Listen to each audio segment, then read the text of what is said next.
Hello, everyone, and welcome to Growing Together, a gardening podcast with me, John Lamb, and Don Kinsler, a lifelong gardener and the North Dakota State University Extension horticulturist for Cass County. Don, how you doing? I'm doing great, thanks, John. Well, how would you say the growing season has been for you? You know, we're getting close to end of August, 1st September. Yep. Yeah, how would you characterize it? I would say it was really good. I mean, there's never, in my few years of gardening versus your many, the years are not the same. Boy, Last year was right. very, very hot and very, very late. This year we had a great spring for growing, for getting things ready.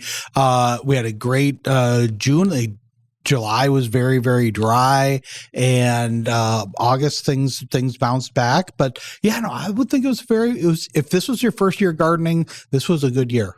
Yeah, it was. I guess the things that I've heard negatively were maybe vegetables. You know, some of the vegetables because it was so cool. Cool and just so up and down. Yeah, and so maybe not in the vegetables, but boy, did our lawn recover. Yeah, you know, from the last 3 hot, dry years, our lawn recovered nicely. I was happy to see that, all the moisture in the spring.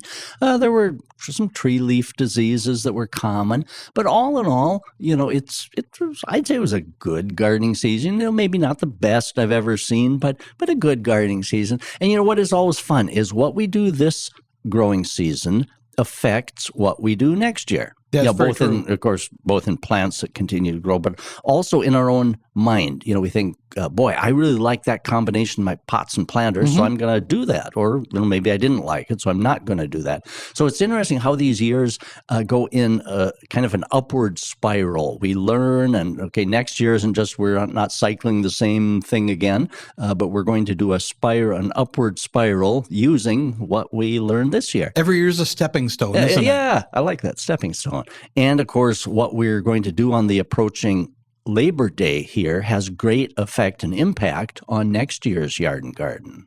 Yeah, I mean, you've talked before, you kind of have this broken down a little bit about, like, we've talked about holidays that July 4th is Independence Day from some garden tasks, right? Yeah, exactly. So it's fun to use some of these yearly holidays, as memory joggers for what to do. Yeah, the great, July 4th, Independence Day, from some things such as harvesting rhubarb, quit asparagus, quit fertilizing tree shrubs, and some things. And so it is fun. Sometimes we should do a whole program on these for the entire year.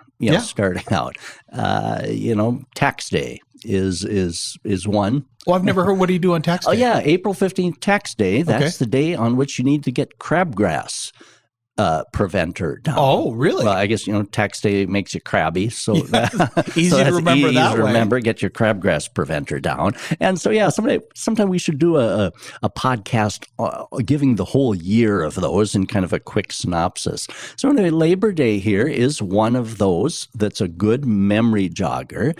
And so we'll discuss some of those. And so it does make it easier to remember. Yeah. And of course, for example, one of the prime things, one of the most important things for Labor Day is fertilize the lawn. Yeah, you've talked about this before. Yeah, and it is fascinating.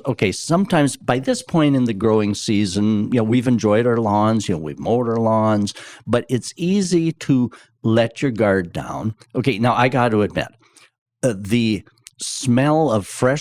aroma of freshly mowed lawn has a little more impact for me in May than it maybe does in late August. In May, that first mowing, the aroma of freshly cut grass, oh man, there should be colognes that are developed like that. And, an aftershave, freshly mown lawn. But anyway, this time of year, I suppose the luster's maybe worn off. I mean, I still enjoy it. Yep. Okay, don't get me wrong. But, yeah. So anyway, this time of year, you can kind of let your guard down a little. But the fertilizing in Labor Day here has been shown by turf researchers to be the most important time of the entire growing season to add fertilizer to your lawn. And here's why. With turf researchers, and they've done a lot of this, to see how to get your lawn to be more self-sustaining, so it doesn't require quite so much inputs from you, not quite as much water, not quite as much weed control, etc. Okay, so there's a lot of research behind this. Okay, and by fertilizing your lawn in September, around Labor Day, give or take a few days. It doesn't mean you have to interrupt the family picnic on Labor Day to rush out and fertilize your lawn, right? But give or take. So what they've seen or shown is that fertilizer applied to the lawn this time of year, the grass becomes very active growing this time of year. Cooler weather, usually a little more moisture, the grass loves it. And so it's developing a root system, a lot of root growth this time of year. And if we give it the nutrition that it needs by fertilizing, it will develop a deeper root system. And also, it's the time of year when grass plants tend to spread outward and fill in. So the lawn becomes much thicker. And of course, to do all of this, the plant needs nutrition. And so by supplying it with that fertilizer that it needs, you'll get a thicker lawn. And so what does a thicker lawn and a deeper rooted lawn do? Well, next year then, the lawn will have a better root system. It'll better be able to suck moisture out from the depths of the soil. And also a thicker turf that is spread sideways will crowd out weeds, so you won't have to do as much weed control, less herbicide, things such as that. And also less water, because the turf has a healthier root system that will be deeper. You won't have to apply probably as much water next year. So the lawn becomes more self-sustaining by giving it this fertilizer. If you fertilize and you have this healthier, thicker lawn, will that also mean that will it tend to come back sooner from winter, because its roots will be able to tap down deeper into the water that's in the ground versus, sometimes lawns can kind of linger in the spring. There can be lots of patches, things like that.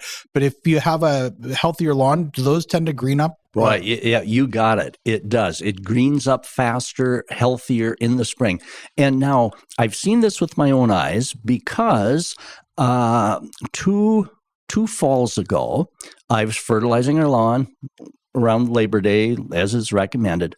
I ran out with a strip in one corner of the yard, and I thought, well, okay. Well, I didn't get back to the hardware store to buy, or the garden center to buy more fertilizer. So I thought, well, okay. Yeah, I'm not going to fertilize that. You'll make it. Okay. Yeah. So next spring, and I've got some photos. We should almost share that. Remind me to share those photos. Well, anyway, then in the spring, it was very evident.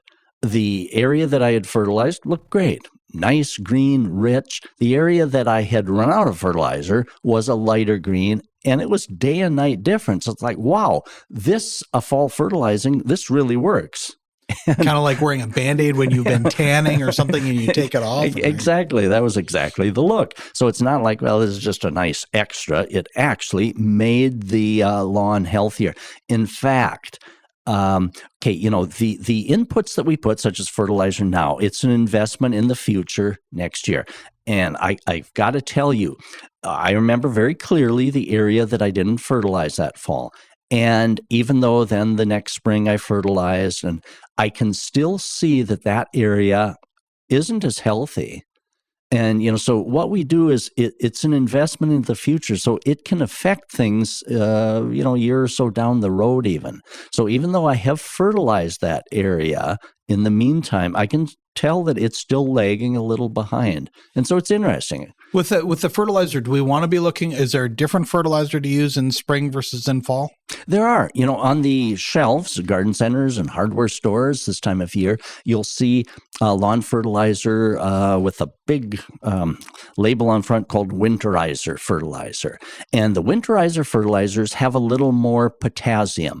Nitrogen is the main component of lawn fertilizer. That's what makes things green and lush and healthy. And that's the first number on a fertilizer bag.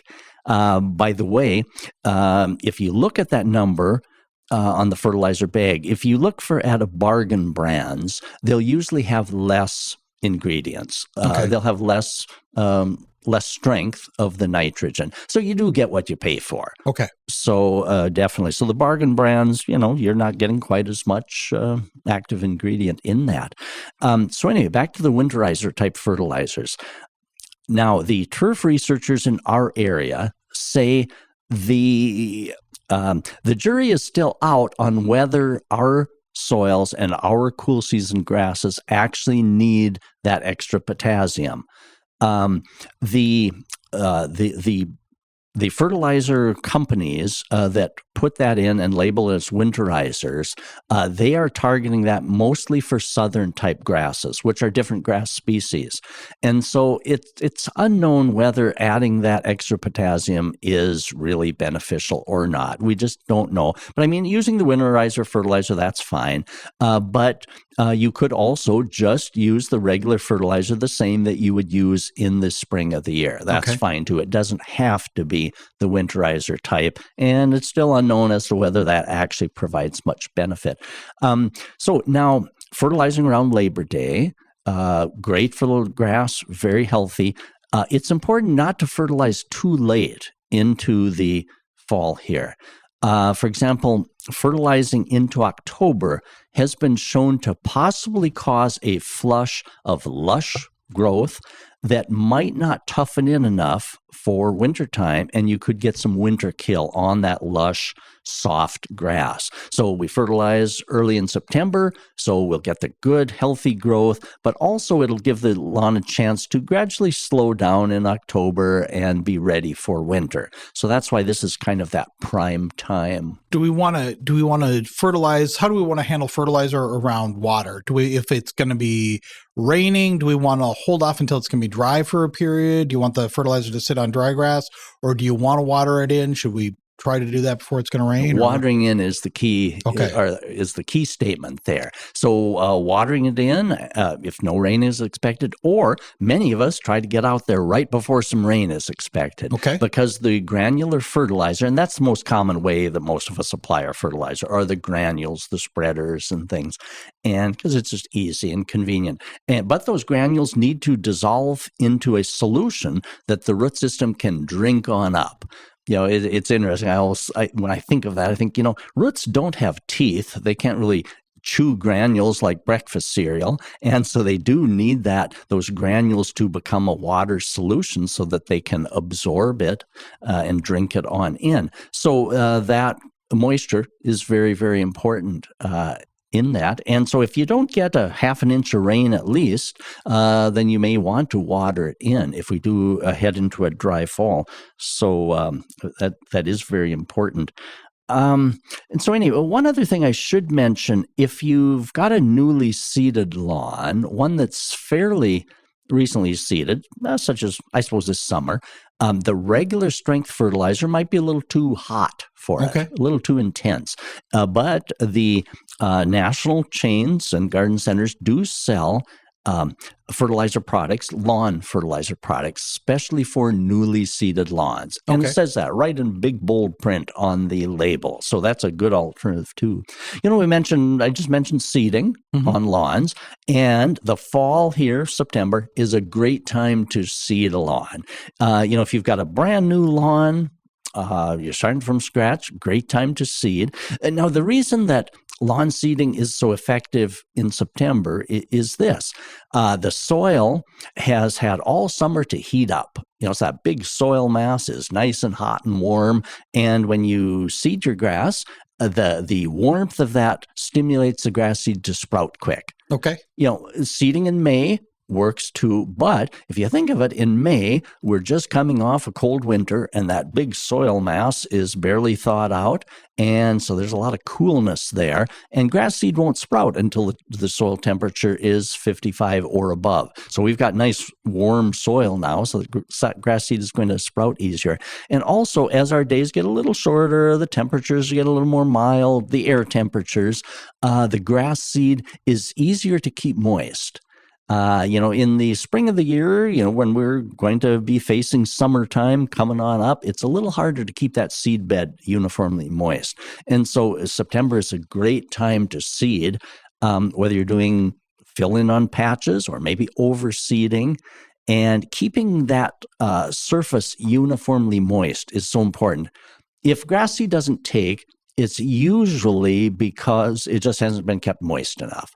And of course, when you're overseeding into existing thin turf, it can be a challenge to keep that uniformly moist like that. But the fall of the year, it's a little easier to do that. Now, when shopping for grass seed, make sure you get for our area a blend that has at least 50% Kentucky bluegrass. Okay. So lawn can last for probably hundreds of years. There's no reason why a lawn wouldn't. So because it can last that long, it's not worth saving a few bucks on cheap grass seed. Right. The cheap grass seeds don't have that much. And of course, when you look at the label of a grass seed pack, there'll be different kinds of Kentucky bluegrass. Maybe Park Kentucky bluegrass, Glade Kentucky bluegrass. There's even a Fargo Kentucky bluegrass cultivar. Yeah, so that's kind of neat. Some of the local seed producers, packagers. My own lawn was seeded with Fargo Kentucky bluegrass, so that's neat. There's a cultivar even of bluegrass. But anyway, add up the bluegrass cultivars. If it has 3 or 4 different bluegrass, add them up, and that should equal 50% or more. Okay. So we make sure we start out with a really good blend for the North Country here.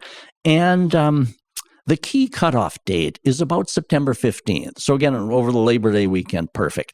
If you don't quite get that done, then make sure you get it seeded by September 15th. That will allow the grass seed to sprout and grow and become established enough to easily make it through the winter time.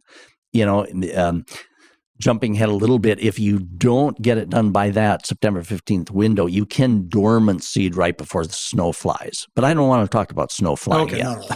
Well, so we talked about the importance of fertilizing around Labor Day and then also seeding by September 15th.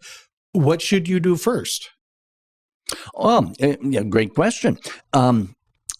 So when we talk about seeding, we maybe could also talk about core aeration or dethatching. If you've got a lawn that just seems like it's kind of hard, maybe it become compacted from foot traffic, or maybe it just seems like it's really just hard. This is a good time to core aerate, which takes little plugs of soil out. Or if you cut a little profile out of the grass, and if you find you've got a fairly thick thatch, that's the undecomposed tannish layer, if that's over about a half an inch, maybe air and water and fertilizer just aren't penetrating down into the root system. So power raking, also called dethatching, can be done now this time of year. Or the core aeration. And if you're going to overseed a lawn, if you just seem like your lawn is thinner and it just seems like it needs more grass seed in it, core aeration or dethatching first will help the grass seed to get down in to make soil contact better. So that would be a first step. And then whether to fertilize or seed, you could do either one. It really wouldn't matter. I'd probably fertilize first and then immediately go over it with the seeder. Okay. And so, I'm glad you brought that up, because the core aeration, power raking, that can be done around Labor Day too. And then, very important, say your lawn is fine and doing good and you're fertilizing at Labor Day, continue to mow at the 3-inch level. Because yet isn't the time to start reducing the mowing height, because the higher mowing height, 3 inches, that gives leaf surface for photosynthesis. Plants are all about photosynthesis. Mm-hmm. The chlorophyll and all that good stuff. They're producing energy that goes down into the roots. Again, the grass is thinking ahead for next year. And so by keeping the mowing height 3 inches, you're giving a good photosynthetic surface. And so you can reduce the mowing height sometime in October, even towards late October. The last 1 or 2 mowings of the season, you can reduce the height. But keep it for sure all the month of September, keep that higher 3-inch height. All right, let's take a quick little break. When we come back, we'll talk more about the things to do around Labor Day to make sure that you have your garden is in great shape for the winter and next spring.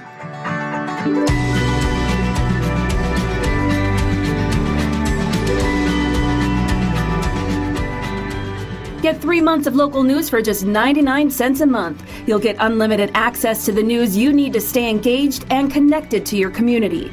Visit inforum.com/subscribe now to get 3 months of local news for only 99 cents a month.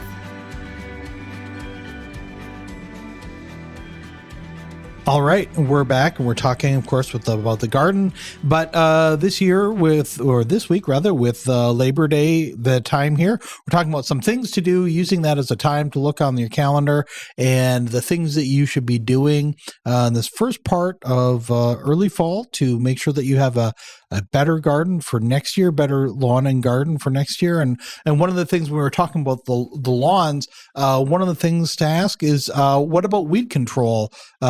Before, you've said that this is a good time to take care of weeds. It is the fall of the year. Plants are such interesting things. Plants, including weeds, they're so interesting. And of course, perennial weeds they're already looking ahead to next year. Perennial weeds. Things like thistles. Yeah, thistles, quackgrass, dandelions. They're a winter hardy perennial, of course. And they're all looking forward to next year already to come back and haunt us. And so what they're doing in the fall of the year here in September, they're storing up energy, carbohydrates, and everything else so they can come back with full force next year. And so while they're carrying stuff down into their root system, if we apply weed killers, herbicides, to those leaves, they're going to carry that down almost more effectively than they do other times of the year. So for hard to kill weeds, either in the lawn or in perennial flower bed or even the vegetable garden, this is a good time to treat those hard to kill weeds. The thistles, the quackgrass, creeping Charlie, creeping Jenny, and by applying herbicide to them, they'll carry it down and will have usually a more effective kill in the fall of the year than you will at any other time applied. And I'm thinking about, you mentioned thistles. There's an interesting way to kill thistles. Thistles, of course, come back from this deep network of roots and underground rhizomes. If you've ever had to try to pull one up. Oh, man, yeah, and try to dig them out, and you've got all these, this big network. But there's an interesting way to kill thistles. Now, you wouldn't want to do this if you had 180 acres of thistle all popping up. But when we have thistles in our lawn, or even popping up in the perennial garden, if you take an herbicide that's listed for thistles, such as glyphosate, which is original Roundup. And of course, you want to make sure you don't get glyphosate on good plants because it's going to kill them too. But on thistles, if you take an eyedropper or a very fine sprayer, and if you put a little bit of that glyphosate into the central growing point of that thistle, up at the top of the plant, the leaves come out in kind of a whirl, and right down in the middle center of those leaves is the upper growing point. And if you put a couple little drops of glyphosate on that, it's actually quite effective for killing thistles. So, for example, in my own perennial garden, I've got thistles growing. So I'm going to take and put a little, with maybe a little eyedropper of some sort, into the very center. Now, I've done this not in a perennial bed, but in our shrub landscape, with very good success, because that growing point absorbs materials quite readily. And an old gardener taught me that trick years ago, and so I've done it effectively in our shrub landscape, and now in one of our perennial beds, I've got some thistles popping up, and this could also be done in the lawn too. You could use a lawn weed herbicide that won't kill the grass. But for thistles, if you do decide to use glyphosate, which would, of course, kill your lawn grass too, but you just put a little dot down in the middle, a little dot of the glyphosate down in the middle, and can be very, very really effective. Kind of a precision way of doing it. Yeah. I like that. Yeah, surgically removing and treating these It thistles. reminds me of that scene in the Star Wars where they take out the Death Star just with that one shot that goes into the belly of the Death Star. And that is it. A great analogy. Yes, Death Star. That's definitely the thistles. Well, so that kind of raises a good point. But well, first of all, I know we don't mention brand names on the show, but what are the things that we should be looking for, especially if we want to spray the yard? What are the chemicals that we should be looking for that would spray the yard that wouldn't kill grass? Sure. What a person is looking for are what we call broadleaf herbicides, things that kill broadleaves, dandelions. Well, they'll kill tomatoes. Tomatoes is a broadleaf too. But in the lawn, broadleaves like the dandelions and things such as that, that will not kill grass. The longtime favorite is 2,4-D. That's the chemical compound that you'll see in the active ingredients. And that's numeral 2, numeral 4, letter D. Exactly. Okay. Yep, 2,4-D. Okay. And that's quite effective on dandelions and things. If you have like the thistles and some of the harder to kill things such as creeping Jenny, creeping Charlie in the lawn grass, the active ingredient that is a little more effective than that is one called triclopyr. Triclopyr, triclopyr. That has a little more teeth to it. Again, it won't harm the lawn, but is quite effective on the broadleaf type of weeds. And so, I mentioned thistles in the perennial garden. And boy, the perennial garden, Labor Day is a grand time in the perennial garden because the time to dig, divide peonies is Labor Day.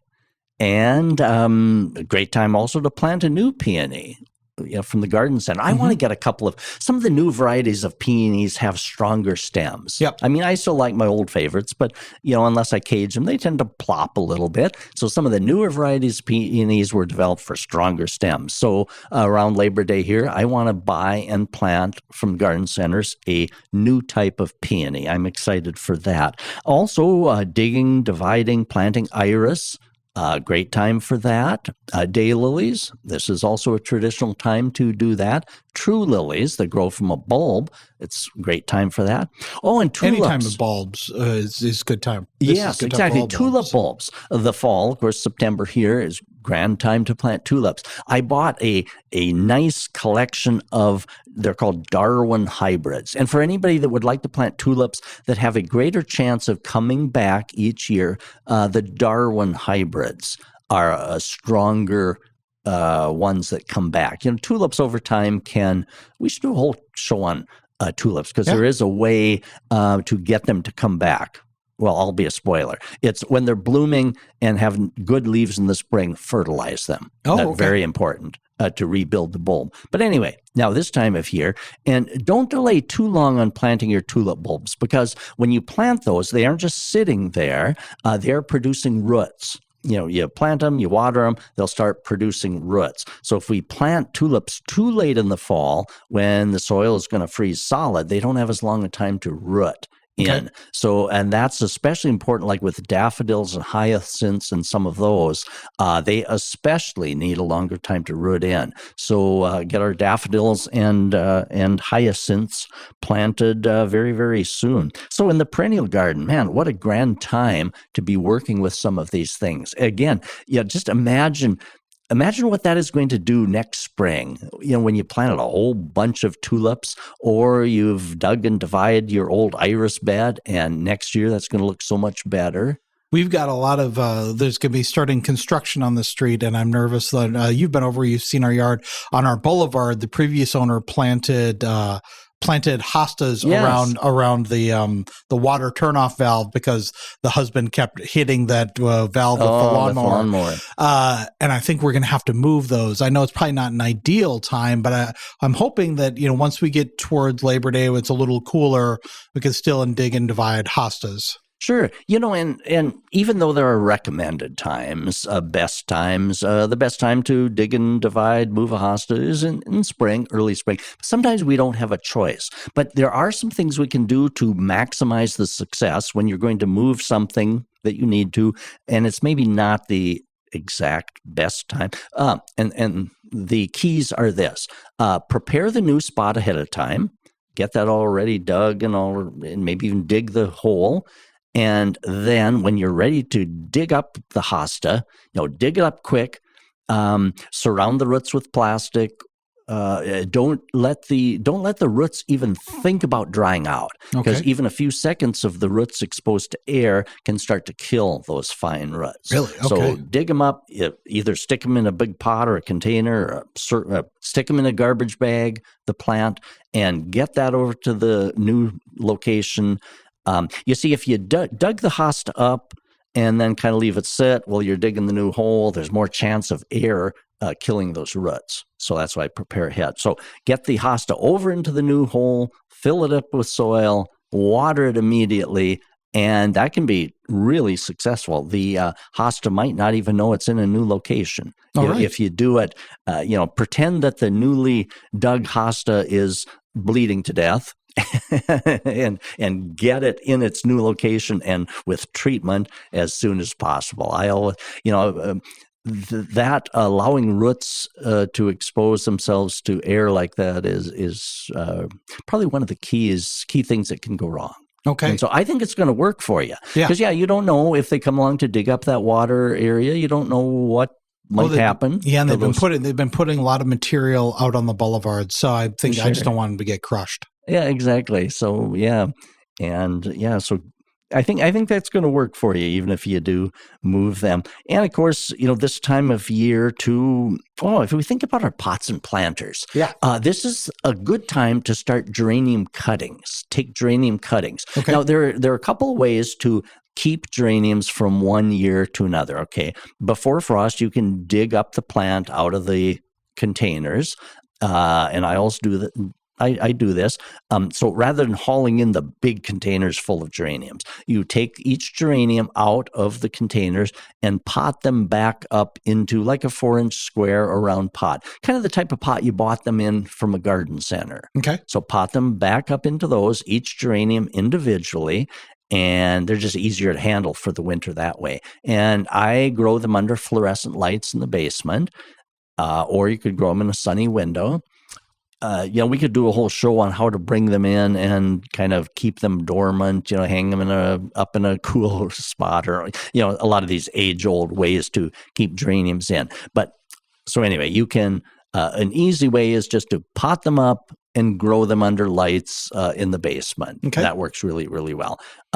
Or if it looks like those plants, if you do that for a number of years and it looks like plants are getting kind of woody, I like to start fresh new cuttings, and the time to do that is here in the fall. And so what you do to root geranium cuttings is from the outer tips of good, healthy plants, just take a cutting that's maybe about 4 to 6 inches long and take off the lower leaves. Then in a tray, just insert the lower couple inches down in a good potting mix. And they'll root. You can even keep them outside, in kind of a shaded spot, maybe under a shrub or something where it's nicely wind protected. And in about 2 to 3 weeks, they'll have rooted in. And hopefully we won't have frost by then, so you won't have to bring them in yet. But what I use are the 4-packs that you bought annuals in. I use those, fill them up with potting mix, good high quality potting mix, and then insert a cutting into each of those cells. And then when they root, you just pop them out of that cell and into a little larger pot. So last year, a fun thing to experiment with. Last year we decided that because we have a couple of big containers that have big coleus, and so we thought we would try to overwinter coleus by taking clippings. Sure. And because coleus are what I've read is that they're pretty amenable to that. That they are. This is maybe if you're going to try doing this, try with the coleus. So we did, and tried it. And the house that we bought the house from a photographer, and we thought that he's got this dark room in the basement. And we put in some fluorescent lights. I'm seeing fluorescent light system. Yeah, and so so there's plenty of outlets in there. It's great, and it's also the door shut, so the cat can't get in there. Or you won't have trouble with that. And it stays relatively not cold but cool. Sure. So we did that, and I noticed that after about a month, they really started like withering and dying, and even kind of turning kind of whitish. And what I think happened is that we weren't getting enough air circulation. Oh, sure. And so there was just too much moisture, and they probably just makes sense. Yeah, they rotted or whatever. What do you think? How did you root them? Did you root them in water? We did in water, and then did that for a little bit till we started seeing that they were kind of what would you call that when the fibers are coming out, when the roots are coming out, when and then put those rooted into small little planters, and then we kept those under the lights. We kept the lights maybe about a foot above, and had a timer on those so that we were able to kind of keep those well lit. But yeah, we just noticed that they were just starting to. Yeah, the reason I asked if you rooted them in water, of course, coleus will root very readily in water. And geraniums can. They're not quite as apt to root quite as fast in water. But there's a reason not to do that. I mean, my mom and grandma always did that. But there's a little better way that would have success, because you're mentioning that with coleus is a common problem. Okay, they root well, but then you go put them in your pot of soil, and then they start to go downhill. Yeah. And here's why. Roots that develop in water are slightly different than roots that are developed in a more solid growing mix, such as a potting mix. Oh. And so you see those roots formed in water are used to being in water. Yeah. And then you go and transplant them into a mix, and it's kind of a shock.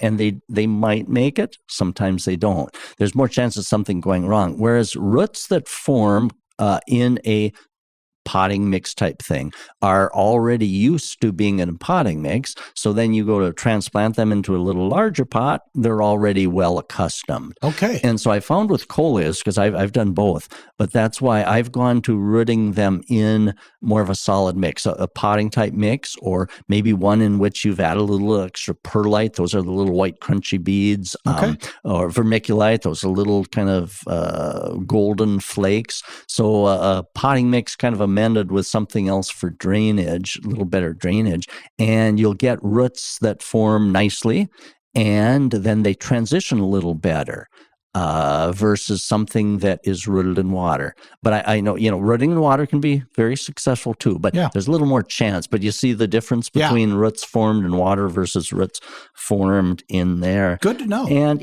so that's fun. The growing geraniums from cuttings, we do both. We take in the plants are actively growing. We take those in, we pot them up, but we all start a few fresh new cuttings in case some of them start getting kind of old, the mother type plants. And of course, thinking about annual flowers, whether they're in containers or in flower beds, we could start collecting some seeds on things. Of course, hybrid type flower seeds usually wouldn't come back quite as good, but zinnias and marigolds, it's kind of fun to collect your own seed if they're fully dry. And then we should probably visit a little bit about how to know if your apples are ripe. Yeah. Because some apples are ripe now around Labor Day. Others need to hang on the trees a little more. Well, I'll tell you what, let's take a quick little break. When we come back, we'll talk more about that.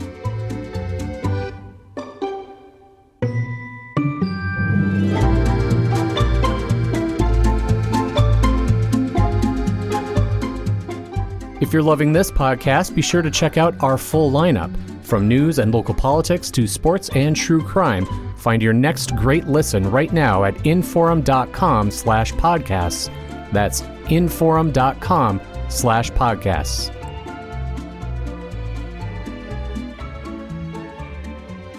All right, we're back, and with Labor Day here, we're talking about things to be doing in the garden to ensure that you've got a healthy winter and even healthier next spring. Just before we took a break, we're going to be talking about apples. Yes, I'm excited because this is the first year that our Prairie Magic apple tree is bearing fruit. Okay, now on the average, apple trees take 5 to 7 years. They can even take up to 9 years before they bear. And if you get a few sparse apples before the 4 to 5 year, you really should, when they're marble size, you should really take those off. But at about the 5-year level, these trees should be old enough and solid enough to start bearing fruit. So anyway, this is the year that our Prairie Magic apple developed a nice fruit set. Now, Prairie Magic is a well-adapted variety. There are probably, 30, 40 varieties that do well in the upper Midwest. Sometime we should do a whole show on apples. Well, anyway, this Prairie Magic apple was developed in Canada, so it's one of those that you'll find at garden centers. Very good. But, it's interesting. When we think about apple varieties, some varieties ripen in August, some in September. Some apple varieties, such as Harrelson, which is very popular, that should be left on the tree until we get some frost, so way into October sometime. Depending on which apple variety you have, it maybe will ripen in August, maybe in September. Our Prairie Magic apple is going to be ripening about Labor Day. That's why I'm talking about this around Labor Day, because some apple varieties need to be picked about Labor Day. So now, depending on the variety, for example, my Prairie Magic apple is not going to cling on the tree until we get some frost in October. Okay. By that time, it's going to be all fallen off, and the wasps and birds and everything else are going to get it. So depending on the apple variety, it needs to be harvested about when they're ripe. Okay, well, how do you tell if an apple is ripe? Yeah. How do you tell, okay, maybe you bought the house and it's got an apple tree there. You don't know what variety it is. You don't know if it's an early ripening apple or a late one. Am I supposed to pick it or am I supposed to leave it on the tree until October? But there are a couple of good ways to tell. Okay, even if you don't know what variety it is. Well, each variety, if you did know the name, for example, Prairie Magic, I went online and looked, when is Prairie Magic usually ripe? And it said, usually about the first part of September, give or take. Okay, so then I can tell, okay, that's about the time I should look at picking it. Okay, well, even if you don't know the variety, if you look at the color of the apple, now apples turn red long before they're ripe. So you look at the non-red color, which is called the background color. Okay, and with most apples, the background color will turn from green to more of a creamy type color. And so my Prairie Magic apples, they were green, red and green all season. Now that green is starting to disappear and they're getting more of that cream color. Okay. Another way is to cut an apple.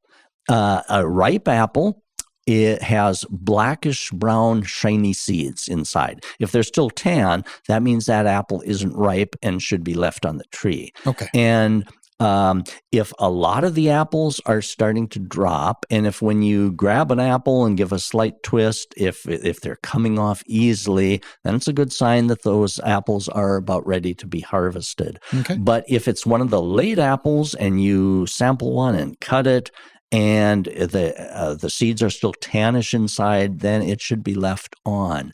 So if you start seeing like apples drop from your tree, you could pick one of those up and cut it and see? Cut it, yep. And that's exactly what we're doing with the Prairie Magic. You can also taste them. If it's supposed to be kind of a decent sweet apple, and if it's still kind of sour, well, then it should stay on the tree a while yet. But we're starting to see some Prairie Magic apples that are dropping off, so we've sampled those, and the seeds are getting very close to be blackish brown and shiny. Nice. So we know the time is coming. We're leaving them on a few more days.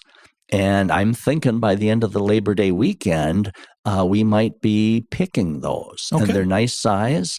And I had sprayed them sprayed them about the end of June, so I'm not seeing any apple maggot inside, which is always wonderful. And so anyway, I'm excited because this is the first year for that tree that will have a nice crop of apples. Nice. What about some other things in the garden as far as the harvesting goes? Oh, yeah. Other questions like in the vegetable garden as to how do we know when to pick them? Yeah. Okay, onions that are out there. Well, when do you know how to when to harvest onions? Well, the rule of thumb is when about half of the tops of the onions have fallen over. Okay. Yeah, because as the leaves start to dry a little bit as fall approaches, right above the bulb, they'll start to dry, and that leaf system then will just topple over.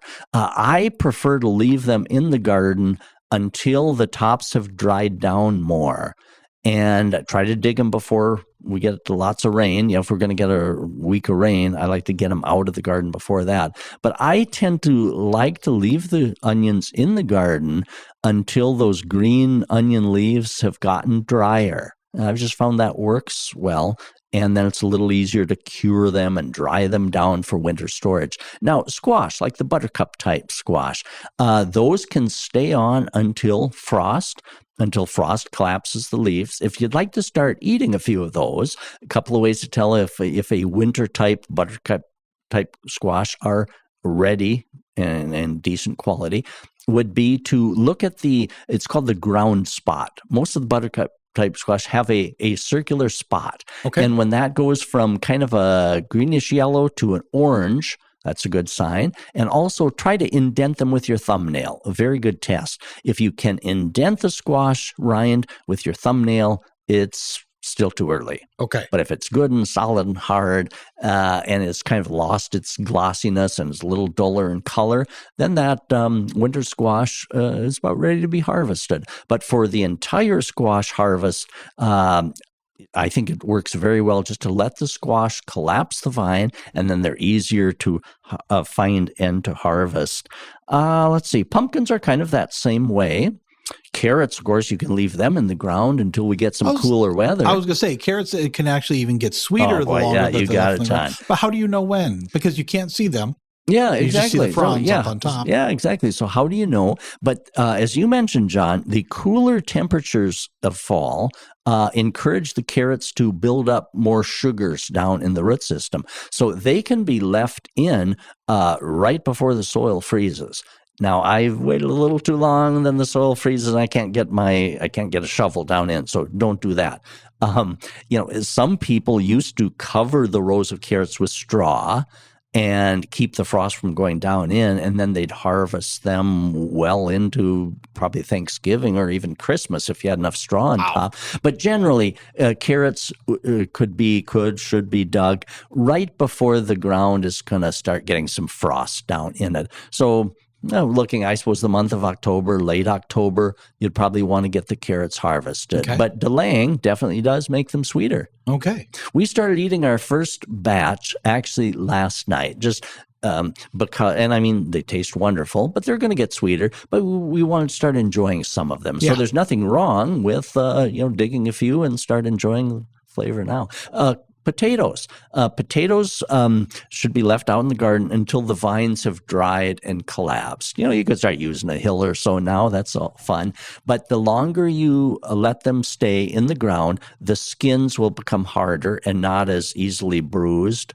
And they develop a skin that will store longer if they're left in. So you can leave potatoes in the ground until the above ground portion, the plant, the vine, is totally dead and brown. All right. Oh, fun times.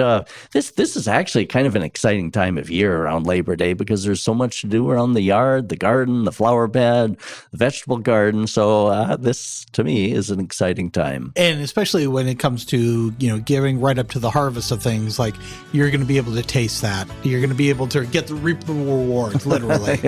It is. And I tell you, those carrots were delicious that we had. And so it's fun. So guess what I'm going to be doing around Labor Day weekend? I think you're going to be out in the garden. I'm going to be laboring in the garden. Yeah, wonderful time. That, for me, is a vacation. Well, that'll be nice. Very nice. All right. Well, so if people have questions, if there's something that we didn't talk about, that they have questions for you about what to do in their yard to get it ready for fall and winter, what's the best way to reach you? Yes, and keep the cards and letters, the emails coming. I love it.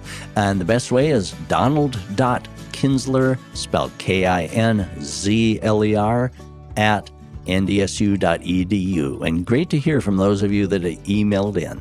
All right. Don, we'll talk to you next week. Yeah, thanks much. Thanks for listening. And thank you, John.